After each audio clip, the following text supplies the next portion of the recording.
자, 시험이 다가오는 관계로 아주 달리고 있습니다. 자, 드디어 르네상스 왔습니다. 르네상스가 나타난 시기는 중세 말에서 이제 근대로 이행기라고 보면 될 것 같습니다. 르네상스라고 하는 말은 재생이란 뜻이죠. 재생이란 뜻인데 무엇이 재생이냐 하면 고대 그리스 문화 그리고 인간 중심, 이제 인문주의 이런 것들이 나타나는 게 문화가 다시 부활한 것이다라고 하는 것이죠. 그래서 이제 교회 중세에는 이제 교회 신중심 이제 세계였는데 그게 붕괴되고 다시 인간 중심 문화가 생겨났다는 것입니다. 처음 나타난 것은 이제 14세기경 이탈리아 지방에서 먼저 나타나게 됐는데 이때 이미 이탈리아는 상공업이나 도시가 되게 번성하고 있었고 그리고 이제 고대 그리스 로마의 문화를 아주 잘 갖고 있었죠. 그래서 이런 부분이 그래서 이제 인간 중심적 문화가 부활을 했고요. 그리고 인간의 자유와 존엄성 중시하는 새로운 문화 운동이 발생한 것입니다. 그래서 문해부흥이라고 얘기하는 게 바로 이 르네상스고요. 근본 정신은 인문주의라고 합니다. 그러니까 신이 아닌 인간의 개성과 자유로운 정신을 다시 탐구하도록 했고요. 최초의 인문주의자인 페트라르카 그리고 이제 데카메론의 이제 보카치오 그리고 정말 만능이죠. 만능 다 뛰어났던 레오나르도 다빈치 그리고 대표적인 작가 어, 이자 대표적인 조각가죠. 원래는 이제 미술도 잘했던 미켈란젤로 그리고 라파엘로, 도나텔로 이런 사람들이 있습니다. 그래서 이탈리아의 르네상스 같은 경우가 이제 뭐 인문주의, 뭐 그리스 좀 더 자유롭고 뭐 이런 인간 중심적인 문화에다가 또 인체의 아름다움 이런 거에 대한 얘기를 많이 다뤘다면 그 이후에 나타난 이제 알프스 이북은 16세기에 이제 르네상스가 좀 나타나게 되는데 특징이 조금 달라요. 얘들은 부패한 교회 세력 그리고 현실 사회에 대한 비판적인 경향이 아주 강했습니다. 그래서 대표적인 사람이 이제 에라 스미스의 이제 우신예찬 그래서 아주 교회를 비판한 이런 내용이 많이 나오고요. 그래서 토마스 모어의 유토피아 이런 건 현실 사회에 대한 비판이 아주 강하게 나타나죠. 그리고 이 시대 때 나타나는 인물들이 보면 셰익스피어, 뭐 세르반테스 이런 사람들이 해당이 됩니다. 과학기술 보지 않습니다. 하지만 그냥 지동설 이런 거 나오게 됐고요. 망원경 이런 거 지동설 입증합니다. 다음에 구텐베르크의 할파닌셋술 이런 거 나오게 되면서 사이가 많이 변화하고 있었다는 거죠. 그리고 같이 봐둬야 될 건 구텐베르크의 할파닌셋술이 나중에 성경을 보급하는 데도 아주 중요한 역할을 하게 됩니다. 네, 그리고 종교개혁 한번 봅시다. 그 십자군 전쟁 이후부터 해서 교회 권위가 많이 무너지게 됩니다. 그리고 또 그런 상황에서 구교 그리고 새롭게 이제 신교가 등장을 하게 되면서 이 다툼을 하게 되고 종교 전쟁까지 막 발생을 하게 되죠. 그러면서 종교 개혁이 완전히 일어나게 됐는데 자 배경은 성직자가 너무나도 타락을 했었고 그리고 교회가 너무나도 부패했다는 것이죠. 그에 대한 비판이 거세게 일어났고 대표적인 인물이 마틴 루터입니다. 루터 같은 경우는 교회가 면벌부라고 하죠. 면벌부를 판매하는 것에 대해서 아주 비판을 강하게 하면서 95개조 반박문을 비텐베르크 성에다가 붙이죠. 그러면서 이제 종교 개혁이 시작됐다고 보면 되는데 이 사람이 내세웠던 건 이제 성서에 대한 걸 강조했고요. 이 교황에 막 도전하게 됩니다. 그래서 이게 나중에 이제 아우크스부르크 화의라고 하는 걸 통해서 정식 종교로 인정을 받게 됩니다. 그리고 또 대표적인 인물이 칼뱅이라고 하는 사람이 있는데 이 사람은 나중에 이제 제네바에다가 신정국가를 만들 정도로 아주 큰 교도로 교도를 이끌기도 했는데요. 이 사람이 주장했던 게 이제 예정설이라고 합니다. 인간의 운명은 예정되어 있다 이런 얘기인데 그래서 마음대로 살아도 된다 이 얘기가 아니고요.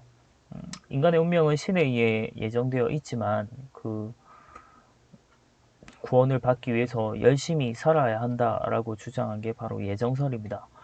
그러면서 이제 근대적인 직업관 이런 거에 대한 윤리도 나오고요. 생활 윤리 그리고 중요했던 게 부의 축적을 정당화시켜 줍니다. 중세 시대 때는 부의 축적을 좀 별로 좋게 보지 않았대요. 근데 이 사람이 예정설 주장하면서 열심히 일하는 것, 직업에 대해서 열심히 일하는 걸 아주 긍정적으로 봤고 그게 이제 구원받는 길이다라고 보기도 하거든요. 그러면서 부의 축적을 좀 정당화시켜 주면서 이게 나중에 자본주의 발달하는데 아주 중요한 기여를 하게 됩니다. 이 사람의 영향을 받아서 이제 스코틀랜드의 장로파 이런 것도 나타나고요. 영국의 청교도 이런 것도 나타나는 게 바로 이 칼뱅파 신교도들이라고 보면 됩니다. 뭐 미분호 이런 것도 있는데 그런 거는 나중에 보면 될 것 같아요. 자, 그 다음 신학로 개척 한번 봅시다. 배경은 향신료, 비단 이런 거 값비싼 동방의 산물을 사실 원래 이제 무역 중심이 이제 지중해거든요. 그걸 이제 이슬람 애들이 독점을 하고 있었고요. 그리고 이슬람 애들한테서 좀 물건을 떼오는 이탈리아 상인들이 이제 이 지중해 해상권을 다 독점하고 있는 상황이었습니다. 그거에 반대해서 이제 새로운 항로를 대서양으로 돌아가는 항로를 개척을 한 게 신항로 개척인데요. 이 배경에는 항해술과 조선술의 발달 이런 부분도 있었고 그리고 나침반 이런 것들이 이제 중국에서 건너오게 되죠. 그래서 그런 부분이 이제 신항로 개척하는데 아주 중요한 배경이 됩니다. 화약이라든지 이런 것도 아주 큰 역할을 하죠. 그 앞서 나갔던 신항로 개척에 가장 주도했던 나라가 이제 에스파냐와 포르투갈인데 이베리아 반도죠. 그래서 얘들이 이제 사실 지중해 여기 차지하고 있던 요 무역권에서 아주 멀리 떨어져 있었고 그래서 훨씬 더 힘들었던 것 같아요. 그래서 얘들이 이제 신항로 개척에 앞장서서 주도하게 되고요. 왕권 강화 이후에 이제 국가가 아주 적극적으로 지원을 하면서 신항로 개척에 지원을 많이 합니다. 그 중에 한 사람이 이제 콜럼버스죠. 콜럼버스는 원래 이탈리아 사람입니다만 에스파냐에 이제 지원을 받고 이사벨라 여왕이죠. 지원을 받아서 서인도 제도에 도착을 하면서 큰 역할을 했지만 자기는 죽을 때까지 인도라고 생각했지만 사실 인도가 아니었죠. 그리고 바스쿠 다가마는 새로운 인도 항로를 개척을 했고요. 세계 일주를 처음 완성한 사람은 마젤란은 실제로 못했고요. 마젤란은 죽고 그 부하가 이제 일주를 완성하게 되면서 마젤란 일행이 최초로 세계 일주를 완성하게 됩니다. 신항로 개척의 결과가 더 중요한데요. 결과로 새로운 작물이 유입이 됩니다. 동방의 향신료, 요 육식하는 애들한테 후추나 이런 향신료가 아주 중요했다고 해요. 그리고 비단, 면직물 이런 것도 들어오게 되고 아메리카에서 이제 설탕, 담배, 감자, 옥수수 이런 게 막 전래되면서 생활도 훨씬 풍요로워지고 경제가 아주 비약적으로 발전하게 됩니다. 자, 그러다 보니까 또 뭐 안 좋은 점도 있었겠죠. 그래서 아메리카에서 은이 대량 유입도 되기도 하면서 물가 폭등이 일어나는 가격 혁명이 일어나기도 합니다. 풍요와 함께 물가도 아주 치솟았던 거죠. 뭐 그렇지만 이제 상공업이 아주 발달하게 됩니다. 그래서 대서양으로 유럽의 무역 중심지가 이동하게 되고요. 지중해에서.